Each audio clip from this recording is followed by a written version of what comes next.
Here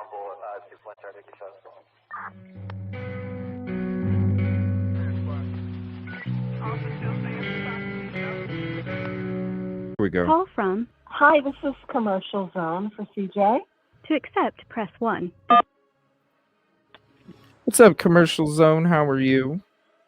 Hi, CJ. I just took the big Do Not Disturb sign off my door. It has been on all day.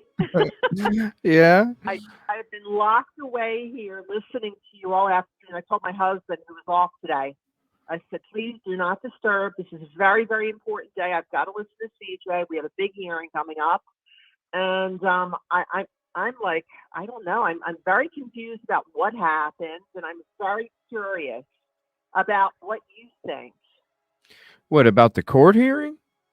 Everything. Yeah. Oh. I mean, I think the rulings turned out like we expected. Yeah.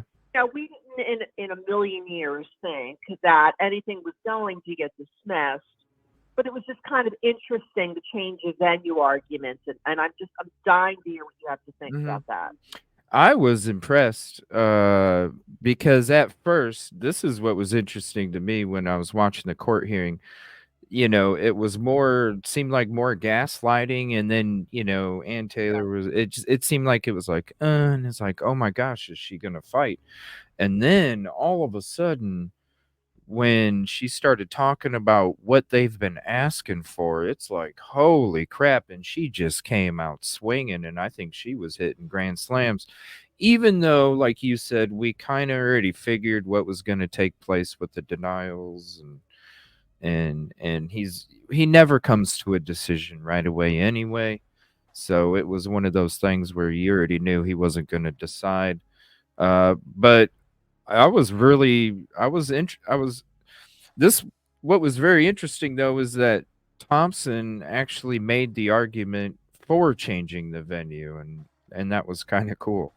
But I thought, Ann Taylor did a great job representing Kohberger and explaining everything that this is why we can't have it for 2024.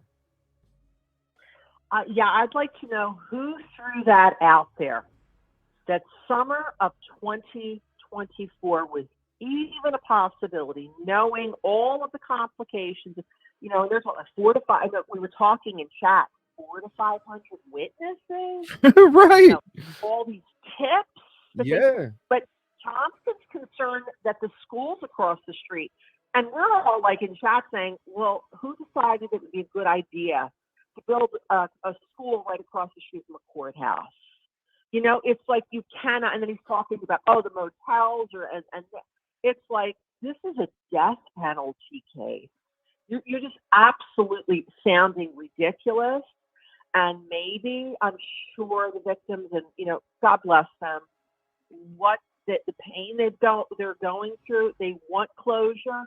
But like Jay said, what's the price of a mistake? Yeah. Then you're talking, we're going to be dealing with this for the next 30 years. Yeah. And I think that between Jay saying that was a great quote, and then Ann coming in with she's got a 10 out of 10 as far as I'm concerned with her speech. I think that they really turned and they put that stop on this nonsense that this case could in any way, shape, or form be available, be ready for the summer. CJ, what do you think? Especially with everything she needs. She said she doesn't even have everything that she should. I mean, when you're talking about stuff with the cell phones and the vehicles, if you connected all this shit already back in December of 2023, why does she not have all of that information? Exactly. And when you're talking about justice for the families, what hurts more for the family when it comes to injustice? 20, 15 years later, that person getting 100%. Set free? And it's like you said, who is spreading these rumors that the people in Moscow want this done? Like I was very impressed when you went out there, and I didn't realize you were out there for a week. I mean, that was great research where you were like man on the street talking to people. And, that's not what you heard, right? That they want to push this. No. Where is this coming from? No. It was even people at stores, even the checkout person, when I would go to different places, I would talk to them and ask them too, like I would ask them if they feel safe. I would ask them if, their percentage on BK's guilt. I would ask them if they felt that somebody else was involved. I would ask them if they didn't think BK, if it was 0% BK or less than 50 with BK, do you feel it was somebody else? Like, do you still do the buddy system? Do you still tell everybody where you go? Like, what's the atmosphere like for you and everybody? Do you still feel somebody's out there? Like all of these different questions. I didn't hear So none of the shit that Christina's correct MSP. before 400 witnesses. Thanks, Christina. Yeah, we're constant. We're on, as you know. I mean, we're on Twitter. Just firing up the storm over there. But Mhm. Christina said 400 witnesses. Where in heck are they going to be able to accommodate 400 witnesses if many of them are from out of town? Some are going to be from out of state, like the experts. They already put on 3 really great experts, and all 3 of them have to come in from out of the area. And then Mhm. you're dealing with media. I thought, Caesar, I've got to ask you a question. Now, all of a sudden, Bill Thompson is apparently a media expert because he was like saying, oh, the only place where they haven't heard about this case is Lewiston because he's man on the street. He's been to Mexico and where I didn't think about it. It's like, come on, man. Yeah. Oh, isn't it every time he talks is like he's trying to teach everybody something? You know? Like even in this Yeah, court hearing, he's like teaching people about how the law works. And it's like, bro, you got lawyers all over the place in that room. I don't understand why you think you need to teach Ann Taylor how to do her job or what come the on, Steve. process is about, Steve. the process. No, I think they really did a great job. And I have to again props to Jay for dropping that. Hey, how many years is a mistake going to cost? And I think that got Judge realizing, he's been on the bench since I think 2006 or something. So maybe he's coming to the fall of his career. Does he really want this case to come back as being like the last thing that that he does before he retires? The Supreme Court embarrassed. Oh, well, you did this. They should have had discovery. You rushed it. So I think that Jay, and then followed up by Ann, got through to him, CJ, because I was like, please do not enter a trial order for summer 2024. I know. Then Thompson's going to be pushing it. And then instead of dealing with, we got to look at this 51 gigawatts of discovery, like she said, or all of this other stuff, this discovery that we're still not getting. She's got to then fight that we need to postpone this trial. Everything's just fine. Everything's fine. I liked how she used the 51 terabyte, the wow factor. I like how she used it back on him. Like, yo, you're right. We got 51 terabytes to go through, Judge. Like, I know. I'm going to throw that big word back at you. Back to the Future. Well, I don't even know with 51. I mean, somebody can Even tell though me. it's mostly video. Appreciate that. Right? But Even though CJ, what about, I'm really glad I'm looking at my notes, but I'm happy she talked about with the discovery delays. And like, he's sitting there. Remember when we spoke back in September and she was talking about how many times she had to just follow up and file motions to tell the IGD information, and how Judge just sat there and allowed him to get away with it. He should have admonished him. He should have told him to turn over the stuff. It shouldn't have taken another 3 months. More motions to compel, another hearing. If you're so sure about your case, turn over your stuff. And if you're going to get the FBI involved to do your work, Moscow, then you got to anticipate back in December 2023 that the other side's going to be wanting that, as you say, the algebra homework, right? The algebra homework, which I think they've just got. CJ, correct me if I'm wrong. Listen, Judge, he already gave him December 1st as a deadline. Right. He already gave you December 1st. So that was where I was a little disappointed, because it's like, Judge, why are you even asking Bill Thompson? Is there a way that we can speed it up? Like, why are you even Right. asking that? Because you already gave him a deadline of December 1st. And it's the whole reason why back in fucking what, November 4th or whatever that was, whatever that last hearing was, I'm sitting there saying that they've been doing the same thing from the beginning of all these court hearings. They ain't never gonna do nothing different. That's why I said 4 months ago, 3 months ago, it's gonna be February or March. They're gonna be like, okay, we don't have it. We can't. Okay, what can we just move on? You know, because how can he even set a trial date if he doesn't even, she's still asking for all the same stuff. And I have a feeling that the stuff that she's asking for is the same stuff that she's been asking for, because I think that the stuff that was given to the judge, like I said, was a whole bunch of redacted papers and blank pages with a header on it. Be, I, I just don't understand why he thinks that they should even have. It's like, no, I gave you December 1st. To Right. me, that's disrespecting the court. Exactly. And then you don't sit there like a deer in the headlights and think, well, what can I do? She's been coming to you, Jay, they've been coming to you once, twice, three. I mean, they're on the 11th motion to compel discovery. That's absurd. That is absurd that she still doesn't have what she needs. Like she said, I can't, I can't do justice to my client. Mm-mm.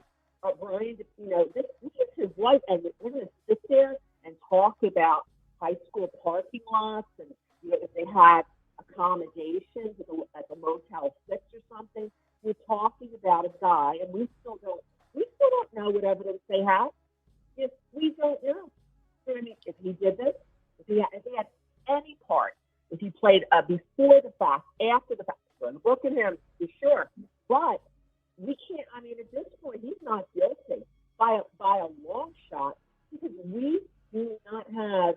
Point one is the public, and I've gotten into a lot of arguments this past week. A lot of people on social media, they're like, "Oh, the BK." No, it's not that. We've got a constitution here, great country. We got due process. People are innocent until proven guilty.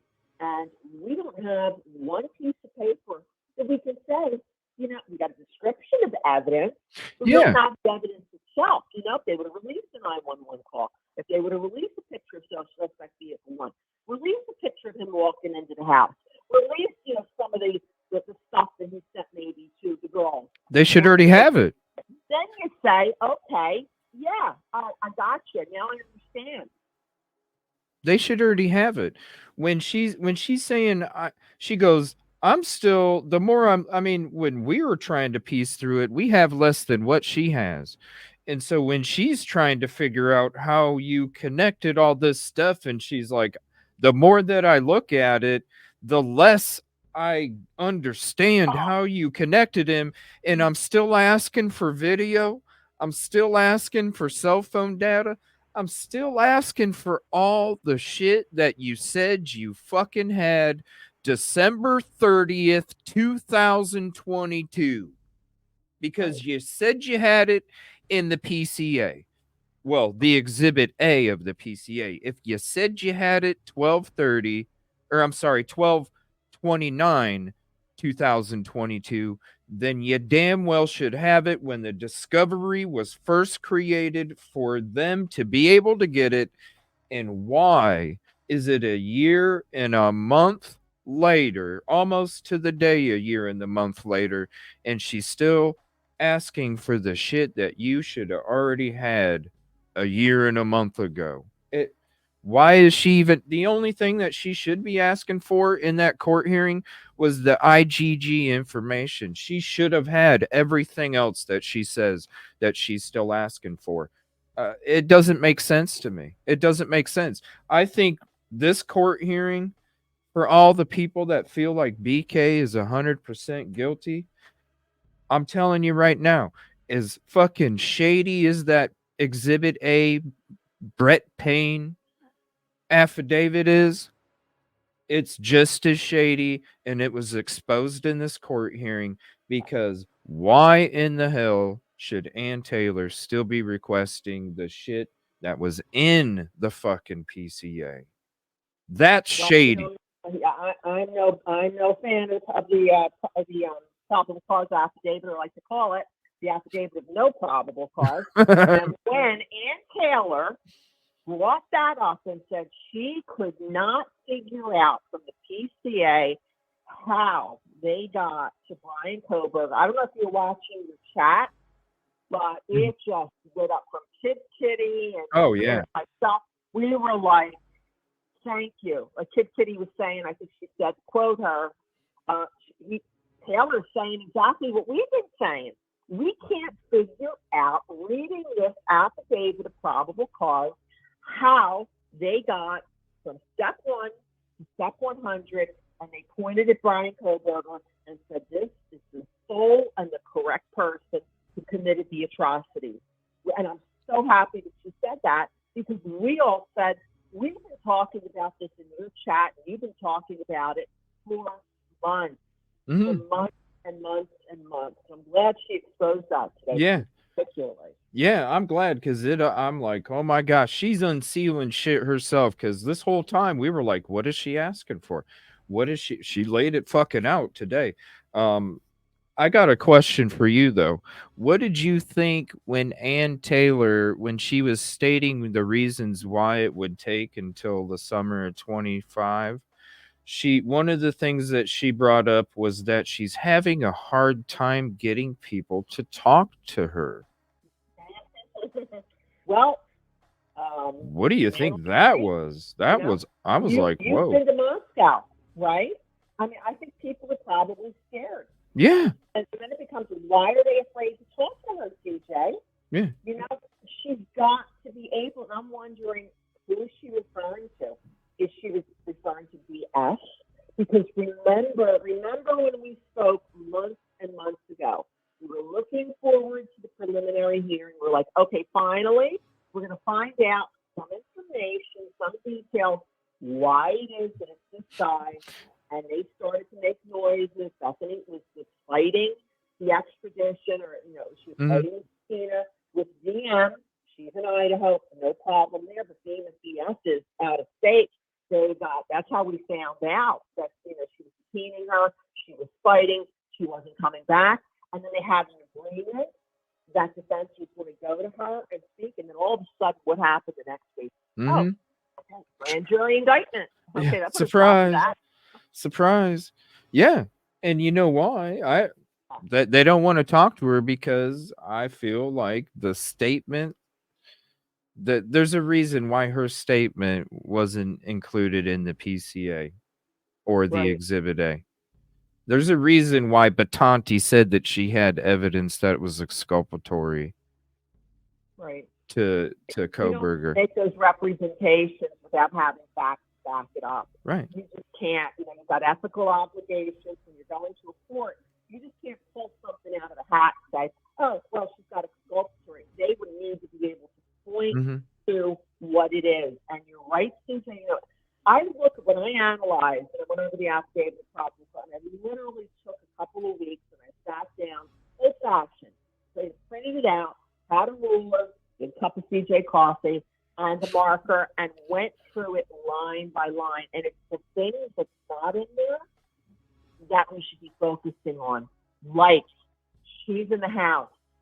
She testified that where Ethan and Xana were. We didn't know where Ethan and Xana were. They said, they said in the pressers, Ethan and Xana were at the flat until 9, and then it was like big holes, and then they returned to 11:22 at like 1:45 or 1:30. It was like, wait a second, guys. What about where were they from 9 until? Well, comes the PCA, we find out the three of them were at the frat house together. Right, the whole time. So she's got important details, because there's a lot of talk out there that there was some sort of an altercation, and that may have set things up that we don't know. But she's an important witness, and then she also is able to say when they came home that they were home at 1:45. Yeah, how do So you why not the details in the PCA at least, about what happened that evening? well, it's like, how do you say that because if you read it word for word, it's from and to, approximately from 9 p.m. to approximate, 1:45, and then you state that they were there at 1:45. So to me, that's like an officer saying that to me, that's like she walked home with them from the frat house, Thank you. Thank you. How does you she know? know? And then She and was then you go, like when who was they were in their rooms or at least in their bedrooms by 4 per what's the on the hall monitor? Is she going room to room and doing checks like they do, when you live on campus? I mean, was she walking home with them? Was she with them every single minute? I mean, is she chaperoning them that she could testify? Yes, they were continuously at the frat house. They didn't slip out. They didn't go to another party. They didn't slip out for something else. They were there. How's she able to say that they were there that entire mhm, time? mhm. And She with the can't. one no, she can't. As far as we know, if you read it, the 1:45 time twice is because she probably just was like, "I don't know, we just walked across the street to go home." Okay, 1:45. Who you read that word for word, and who's to say, because I've even wondered, of course, to me, it reads that she walked from the frat house to the property with them, but I don't read it as she went inside with them. I read it as she could have possibly known that they got home at 1:45 because she walked with them and then left. Right, right. But I mean, all she's got to do is just turn her back for a minute, go into a bathroom, or something. They could have slipped out. They could have gone somewhere else. Unless she's on top of them, like their personal security. And what about prior to the time the PCA coming out? It was DM and BS were out in the community separately. Where was DM before she returned? Everyone else is whereabouts are accounted for, except DM. We don't know where she was other than NPD said she was out in the community. But they also said that Bethany was out in the community, and then it turns out the community means she's at the Sigma Pi. So why in the world is DM's whereabouts prior to returning to 1122 a big mystery? Well, I need to do this in a future show because if you remember from the very beginning when the case happened in the FBI, it was the first time we heard there was 3 points of interest in Moscow that they were looking for very early in the case, and I'm gonna have to look through my old files to see if I can find the video, but I remember there was a video where the MPD came or the FBI came out with 3 points of interest in Moscow. One of them was the downtown area, which would be around the grub truck. One of them was around the 1122 property, and I'm wondering if the other one was where maybe DM or BF's location could have been for that evening as well when they were, quote, "out with the public." Interesting. I'm gonna have to look Interesting. for I mean, that. there's so many puzzles here. And CJ, we've been following this case from the beginning. I follow true crime. I know you have. You're an independent journalist. So you have more of a professional input than me. I'm just, kind of doing this in my free time. But I can't think of another case where there's so much confusion, so much ambiguity. We keep going back to the Dorman case where you had a teenage girl who called 911, and they released that 911, the body cam, the video, and then you're like, remember the guy smoking? They showed up. Okay, well, why is that important? Well, the public needs to know they have the right person, that the person who committed these atrocities, those children, aren't running around somewhere. We don't know anything. Why BK? Why not someone else? Or if it's BK, is it BK and someone else? Did he do this? Did he really do? And I still another thing. They, in reading the PCA, they never placed him in the house. They allude to it. They try to okay, we're gonna take a piece here, but Payne never puts him in the house at the time the crimes are committed. like you said a long time ago, that sheet could have been anybody's. That could have, I mean, one of the girls could have had it for protection. But it's going to be really hard to commit burglary and first-degree murder times 4 if you're not in the house. Mm-hmm. And we still don't have that information, any of those details, as of now, 14 months later. Well, and if you know that Ann Taylor still is looking for not only cell phone evidence, because she's having, the more she goes through it, the farther she gets from him being connected because she doesn't see it. That means, to me, that means it's a definite, the grand jury wanted to see a real photo or a video of the car. And that to me is telling me that Ann Taylor also, if she's saying she doesn't have all the video either, and she's, the more she looks at it, the farther she's finding connections, she gets more confused the more she looks at it because she can't find the connections. To me, that tells me that she don't even have the video that they're supposed to have, that they claim to have, that shows BK in the exhibit A, probable cause, whatever you want to call it anymore. She doesn't even have the video. And I bet you the reason that she wants this, one of the reasons she wants this indictment turned down is because I think she knows that they just wanted a fucking photo or a video to see a video of the car. That's the simplest thing that you should be able to provide and explain to a jury or anybody for that matter. Because a picture or a video says it all. You don't need to explain shit. Cell phones, you need to go through what an expert might tell you. DNA, you got to go through what an expert might tell you. Jury, they're going to ask you, well, if you got all this footage and he's going here and here and here, well, can we at least see that? That should be able to produce. It should be able to explain easy and understand easy too. And when I did my drive, I'm telling you, the places where they supposedly got even the A&W camera, there's no way. There's no way.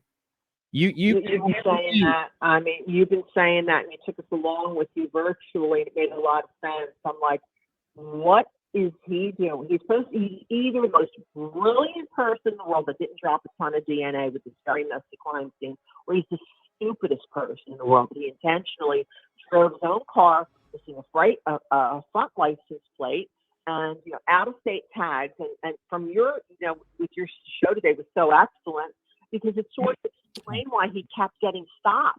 They don't like out of towners there, and he should have gotten his license changed immediately. But CJ, going back, Ann Taylor is a professional. She has been defending people that have been brought up on charges for decades. Logsden's a professional. The other lady that was on, she's a professional. Thompson should have turned over discovery that told Ann, you know what, Brian, you're dead in the water here. They got you. They got this. They got this. They got this. And they got this. And if you want, we can go to trial. I'll defend you, but you're probably going to get convicted. Let's maybe look at a plea deal or something. But she's not there because it's confusing. Why is it confusing? Why doesn't the evidence tell a story that leads to him? So if she's confused, I think that they're in a lot of trouble at this point. Unless they've got some evidence for some reason, they're hiding. But then it becomes, why are they hiding evidence after 14 months? You can see maybe a month or two, they needed time to get everything together, to prepare it, but it should have told them a story. Yeah, maybe the third supplemental request, or something like that. Not a year and a month later when you should have already had the stuff that she's been waiting for when you put it in the PCA. That's just what it's just. That's why I feel like the shadiness was exposed in this court hearing, because Ann Taylor was like, we need cell phone stuff. We need video still. We need all of this. And then when they gave it to us, it was in such a scattered way, which it's not their responsibility to make sure it's organized, even though it's a dick move. It's not their responsibility to make sure it's Right. organized. But if she Exactly. and her team Exactly. going through it and they're not understanding where the connection is and they're needing the, it's, you should already have. At this late date, she's still wondering how did they get from, okay, they're called at 11:58, they get there at noon, and then on the 30th of December 2022, 50 agents of the FBI go breaking into his home in Pennsylvania. How did they make that connection? For her to still not understand it is not good. It says a lot. It's not good. They should be able to tell a succinct, concise story. Here's the evidence. This box of evidence here, it's all together. And if you go A, B, C, D, E, F, that's how we got to him. And the jury's going to understand this story. Mm-hmm. Yep. They just ran with it. And that's why, Ann Taylor is still asking for that shit that they should have had in the, like they claim to have had on December 28th, 2022. They don't have it. And so that's why they can't supply it. And that's why she. Exactly. I think, this is just my opinion, as we keep saying, I think that they hoped that once they effectuated his arrest, that they would get the evidence through subpoena process and so forth. Mm-hmm. And who knows, maybe they have some, but I don't think that at this point, if they're not able to post a succinct story, where she's able to go to him and say, hey, Brian, you're dead in the water.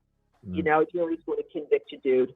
If they don't, at this point, it just seems like, again, I urge everyone, read the PCA, take some time, print it out, read it.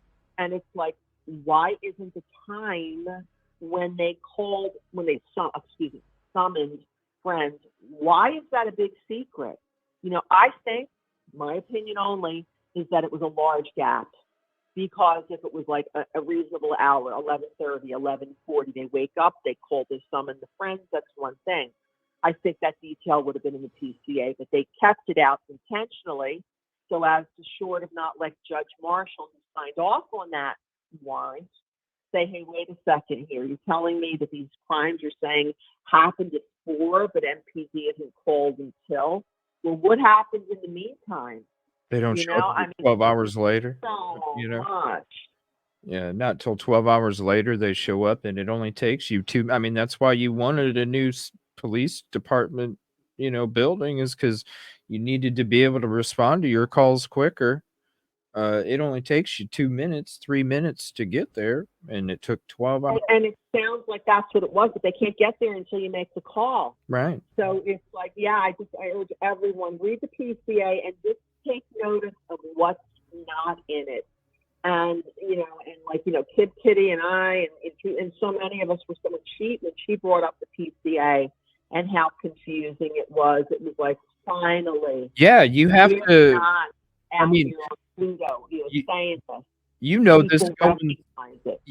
This going through the PCA. When you go through the PCA and you do take your time, you might as well print it out, because you're going to have to cut out paragraphs and put it in order, because it's all scattered as well when it comes to this and that. And you really do. You need to cut this paragraph off and put a piece of tape on it and put it under this one, because this paragraph went with this one, but it's on a different page. It's ridiculous. It's scattered. Great point. And that's exactly what their case is, scattered. Isn't that the impression that you got from Ann today? The mm-hmm. discovery that she got was scattered. It was all over the place. It's announcing its stuff. It's not organized. It's here. We got to sift through it. We got to organize it. I thought she was overly nice to him, that saying, well, I kind of cut it. No, don't cut him any slack. He needs to put it in order so that when you get it, you don't have to sift through a pile of nonsense to get the one kernel of information that's so important. It's very, he should have had it laid out. CJ, I think he really hoped that it would have been a really tired, overworked, public defender that got assigned to him and didn't realize that, they just put together such a team that was going to hold him accountable. So now we're getting to, you're not getting a trial, buddy. Summer 2024 trying to rush it ain't happening. Probably going to be next year. Now what? You're going to have the families on your back, you're going to media on your back. What are you going to do? They don't have any other option but to trust the prosecution. You know what I'm saying? And when Could you you're imagine if they were to drop charges now, what that would mean, CJ? What would that oh, mean? they were, it's like what you were saying, like I've been saying too. They just took the tip and they ran with that motherfucker, and they needed to hurry up and find somebody because they couldn't let Moscow fall apart. They hurried up, needed to have somebody charged, and like you said, they were waiting on all that other information to come through to prove that the tip was legit, and unfortunately they don't fucking have it. And that's the same shit. Not only, it's not just the IgG people, this is the cell phone data, this is the video, and the IgG. This is everything. I've been thinking it was just the IgG. Oh no. Not after today. She came out and she just let it be known, like, She did. this is And everything. They don't have it. if I could interject, what you said, but going back to December of 2022, let us not forget the pressure that was on them because they thought about the car up in Oregon, right? You pointed that out. You pointed that out before, that they said, okay, it's the car, it's the car, this is the car, this is suspect vehicle one. Big bust, right? And then what? Yep. And then what? Early December. Then, we're working through the holidays. I don't know, Commercial Zone. You tell me, but people think that I'm wrong, but I'm still just always felt that they didn't zero in on BK until like the literally the couple days before, just a few days before they had his dad, quote, connected from the trash. Yeah. I think it was literally right before Christmas. Yeah. No, that is right in line. CJ, that is right in line with what Judge said. Remember that really long order that he put? I'm trying to think when it was, November or something. He said it was the FBI in December that said, look at Brian Kohberger. I don't even think, like some people think, oh, it's when the two officers at WSU called in the tip. November, was it November 29th or something? No, it was later than that. It was, I believe that it was right before Christmas, like you said. Yeah. That also seems to coincide with the time when Steve and his new attorney, they went down to Moscow Police Department, and that's when Steve hit the roof, because he's like, you're telling me a guy with 2 years experience is wanting this case? You got to be kidding me. A week later, right. They're on the road to BK. So there's a lot of pressure on them to hurry up. And then, as we've said many times before, look at the timing. December 30th, right after January, who has to come back? Mm-hmm. Just a couple days later. Staff. Just a couple days later. And if that's where they needed to stop the avalanche, because the avalanche had already started when the crime took place. That's when they said students go home. That's when the avalanche started. And if they didn't stop it before that semester started, there's no way you would have been able to recover. Period. Oh, it would have been complete disaster. There's no way. And not just U of I, it would have been for the town and Blackhawk County, because that is the number one money earner. I mean, everybody goes to that university, from the coroner down to, down to even Judge. That's where he went. That university is everything. I'm so thankful that finally we heard the change of venue today. They really do need to get out of that county. Yeah. He stands no chance when you get 30,000 people. And Judge got a subpoena for his own trial when he says, "Oh, we're gonna send massive amounts," and he gets one. They got to move. They got to move it to Boise, wherever it is. They got to move it. Do you think that's going to happen, CJ? I think it should. The only reason it shouldn't is if the house was still up. The house isn't up. Right. Yeah. You're going to have the same. House ain't there anymore. You made sure it got rid of it. Yeah, you're going to have the same issue. And listen, I was there driving around. There ain't room fucking period. There ain't room period. Oh, yeah. It was so hard for me to even get to the parking lot of the courthouse because the roads are so weird over there. And when you're driving there, there is no room, and that was with nobody walking around, barely downtown. There's everybody was walking around out in the house areas and stuff, the campus areas for the apartments and houses. But when I'm driving around downtown by the courthouse and the high school and the jail and stuff, it's so small. There's no way that they would be able to handle any of it. And when you hear about how they are, when there's a huge influx of people coming in that aren't from there, uh, with how upset and how just move it to Boise. There was a reason why when I went there, before I even went there, I was like, okay, before I go, I need to make sure that I go to the local stores to get local gear. So that way, the first time I'm driving around in Right. Moscow or Pullman, I'm wearing fucking gear. And when I got there and I had a Washington State license plate on the rental, I was like, hallelujah, because I couldn't ask for anything better, because Yeah. those two things right there made sure, like what that guy said, they do not like people that aren't from there.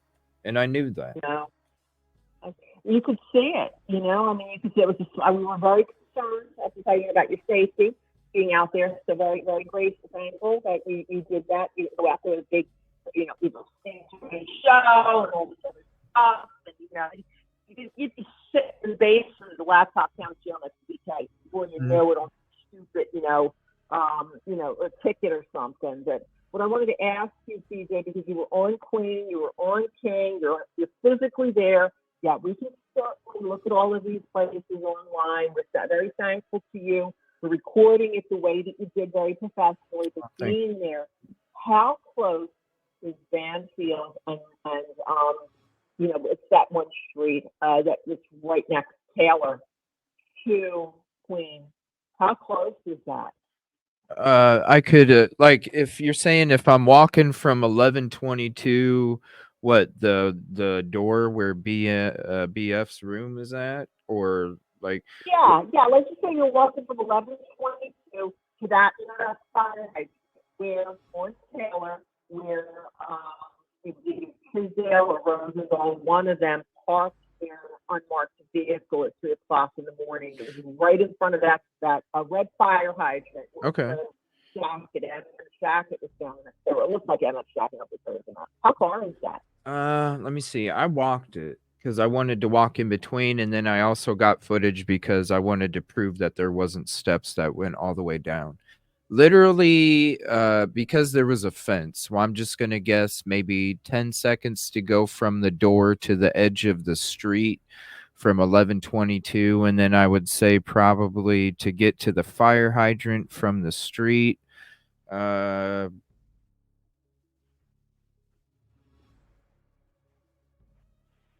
Maybe 25 seconds. So 30 to 45 seconds would probably be a good estimate for me to go from the door of 1122 uh, to the fire hydrant. I don't understand that. I don't understand how there is a mass murder going on at that house. You have two officers that are right there. I just don't understand. It ain't far. Nothing. I don't get it. Yeah, that body cam. When you see the body cam and then you see the light from way back there, that's what, even with like Google guy, like I was telling everybody when I went there, like, even though I had studied other people's videos driving through the area and studying on Google so much, and I should have been familiar with the area, and when I was there, the camera makes everything seem so much farther away, even on Google. Once you get there, it is so scrunched, and I'm telling you, the fire hydrant to the house, you could hear, you would have to be able to hear the music, like when the body cam of them going to Jack's house, and then they came up around, the unsolicited, and they came up around 1122, and that's when they took the photo of Kaylee. Like, you could have heard the music just as loud from Jack's house as you could the fire hydrant on Taylor Avenue. It's damn near the same distance, if not closer. It's a big question. I know, Steve, we got a lot of people that want to talk to. I want to ask you one more question because the alibi came up. Yeah, and we were talking about that in your chat earlier. She mentioned the alibi and how she's got to talk people still to remember, like when she said, we had a deadline alibi, and that's where DK said he was driving around, but nowhere near 11:20. I, for one, believe that they have him on video in Pullman, in some of the streets that you drove nearby the school. I can't remember what the names of the streets are, but, okay, so he's driving around there, much better of a defense than I was in the house before, during, and after. I didn't hear anything. Yeah. For him to say I was far away. But then the caveat is, she says, we owe you this alibi, but we need to speak with some people. I'm dying to know who she's talking about. Mm-hmm. Did you get any indication as to who she needs to talk about to develop that alibi defense? Yeah, it's I don't know.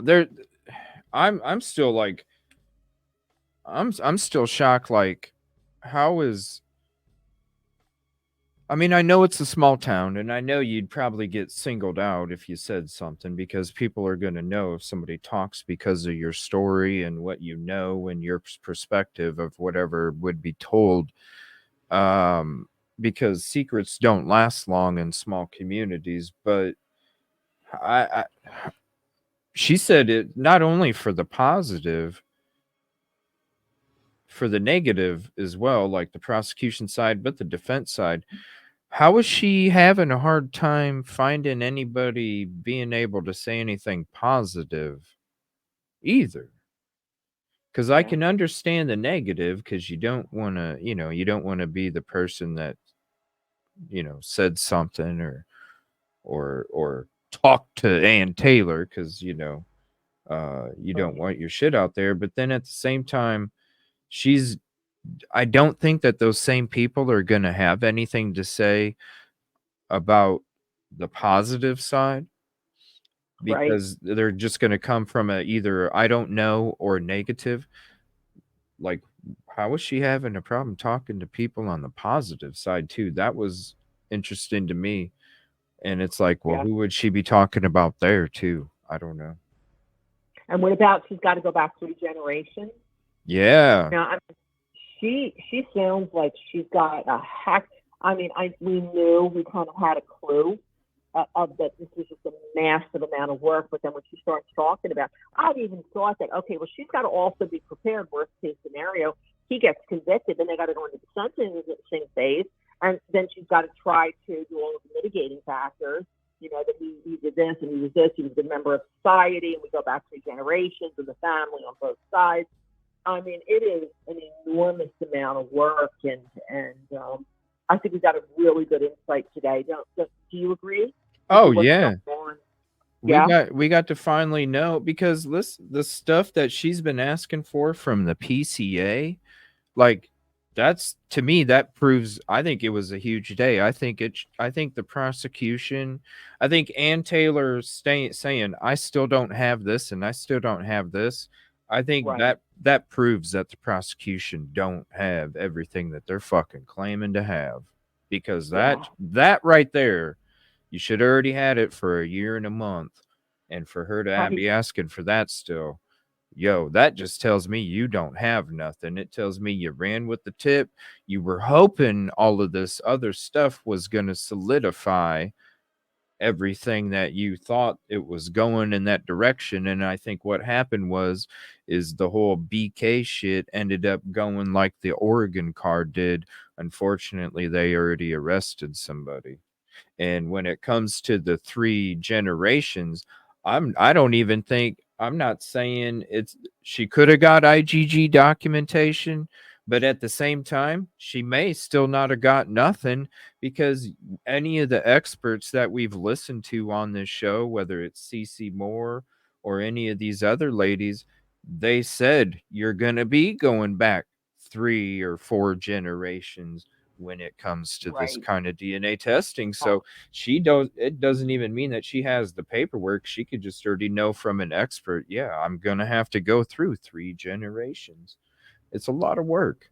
It's a lot of work. It really, really is, and it was a really great show today, CJ. I was really Oh, thank happy you. to have had the opportunity to speak, not just speak with you, but also to chat and to watch the show together. I thought it was great. And, Yeah, thank you for I being think here. we probably talk to each other once every 3 months, and I appreciate it. And I just want to say thank you. Thank you Oh, to thank everyone in you. the chat. I really enjoyed today, and it was very eye-opening. And hopefully I'll see you over on Twitter or, in a future call again. Yeah, I mean, I still want to get together here in the near future whenever you want to do that PCA thing, because I would love to sit down for a show and just talk to you with all that PCA stuff. Because I know when you were doing it, Yeah, we were supposed to oh, get together a couple of times, and yeah, my schedule just kind of blew up. But we'll definitely, I'll send you a couple of, proposed dates, and let's definitely yeah, do that. yeah, let's do that. And thank you for being a part of the community too. You've always been a blessing to the community, not only with your positivity, but even information and your thoughts and theories and opinions. So I always appreciate you. I love the phone calls. I love when we're able to do these, and it does mean a lot to me. So really, thank you for your time and your company, and being Thank you, here with us CJ. today. Thanks to everyone in chat today for their company, and we'll talk again. Thank you so much. Appreciate you. Bye, my friend. Thank you. Goodbye. What a great call. What a beautiful soul.